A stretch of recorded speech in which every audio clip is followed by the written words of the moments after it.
Ukraine उपरे जोरदार missile हमला निष्कट परवर्ती प्रसंग यूक्रेन शक्ति भित्तिभूमि उपरे रूस बड़ अटैक यूक्रेन ओडेसा और ब्लैक सी पोर्ट सह पश्चिम यूक्रेन अनेक एनर्जी फैसिलिटी उपरे लार्ज स्केल मिसाइल अटैक करिछि पुतिन सेना। केवल एतिकी नुहे मध्यरात्रि यूक्रेन उपरे तुहाकु तुहा ड्रोन जोगे मध्य रूस अटैक करिछि। तेबे प्रथम नुहे रूस सेना लगातार भावे यूक्रेन शक्ति भित्तिभूमि उपरे अटैक करि आसिछि। लोकमानकु अंधारे रखिबा पई एपरि करि आसुछि रूस। ये गोटे स्ट्राटेजी जदिओ ये अटैक साधारण लोकंकर सीधासख कौन क्षति न हो पारे किंतु कीव दाबी करुछि जे अनेक लोक या द्वारा अंधारे रही। अमेरिकार ट्रंप का विजय पर रूस यूक्रेन युद्ध बंद करने पर गुरुत्व दे आछुछंती ट्रंप और एथिपाई आलोचना भी आरंभ हो सारी और एपटे युद्ध भी बढ़ी बढ़ी चलछि। से भली भाव में जो स्ट्राटेजी कथा आम देखुचे रूस बहु समय आम देखीचे जे यूक्रेन रो एनर्जी इंफ्रास्ट्रक्चर को ध्वंस करने चेष्टा कर। अधिक आलोचना करबा प्रतिरक्षा विशेषज्ञ ब्रिगेडियर अभिमन्यु राउत आम सहित जोड़ी। ब्रिगेडियर राउत स्वागत करिबा आलोचना को। रूस एभली स्ट्राटेजी नुआ नुहे बारंबार प्रयोग करिछि ता सत्वे यूक्रेन अंटा सड़खी छिड़ा हो पारुछि। ये कौन उत्तर नुहे कि रूस को बारंबार ये कथाटी कहीं करुछि एनर्जी इंफ्रास्ट्रक्चर को ध्वंस करी लोकों को केवल जहाँ कलबल करुछि अंधार खाली नुहे सेठी जो भली माइनस तापमात्रा रही थाए से तापमात्रा अतिष्ठ होगापी बाध्य करुछि। अनेक ता द्वारा हैरान भी होते छोट पिला मध्य से भीतर रही। ଆପଣ ଯାହା କହିଲେ ନିଶ୍ଚୟ କାହିଁକି ସେଇଟା ଗୋଟେ ଷ୍ଟ୍ରାଟେଜି ଯେ ତାଙ୍କୁ ଏ ଯୋଉ ୱିଣ୍ଟର ମାସରେ ତାଙ୍କୁ ଏ ଗ୍ୟାସ୍ ବା ଇଲେକ୍ଟ୍ରିକ ସପ୍ଲାଇ ଯଦି ବନ୍ଦ କରାଯାଏ ତାଙ୍କର ଘର ମାନେ ଏତେ ଥଣ୍ଡା ହବ ସେଥିରେ ହିଁ ସେମାନେ ଅପେଶ ହେଇ ପଡ଼ିବେ। ସେମାନେ ନିଶ୍ଚୟ ଭାବେ ନିଜର ସରକାରକୁ ହଉ ବା ଯାହାକୁ ମଧ୍ୟ ସେ ନିଶ୍ଚିତ ଭାବେ ତାକୁ ଦାୟୀ କରିବେ ଦୋଷୀ କରିବେ।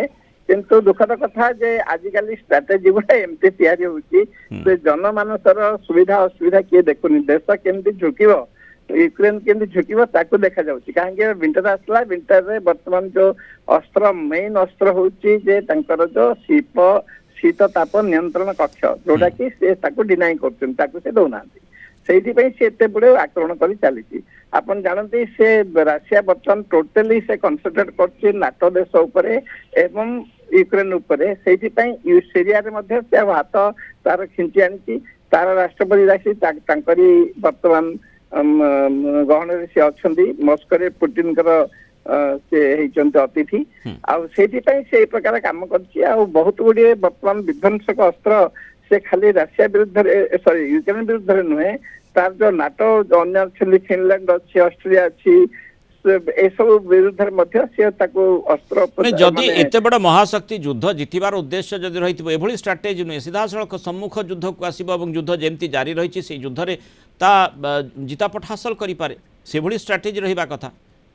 देखो बर्तमान 33 मास होगा आ 3टा मास हेल्ले 3 वर्ष पूर्व आम जो आरंभ होता से चाहूला सप्ताह भितर कीव उपर से पूरापूरी भाव में अख्तियार करी माने सरेंडर करने को बाध्य कर 3 वर्ष है पारुनी कहीं तो जो पश्चिम पावर अच्छा जो नाटोर शक्ति अच्छा अमेरिका अच्छी एम एत अस्त्र शस्त्र दौरान माने साहाय्य कर 350 बिलियन अमेरिका देइछि माने केते हजार केते लक्ष कोटी टका देखंतु से सब केवल यूक्रेन को देइचंती त लढिया पई ताकू उकसौचंती ताकू प्ररोचना करचंती जे तमे चलो चलो आगु चलो सेथि पई रशिया ए प्रकार ये पदक्षेप नहीं आछि।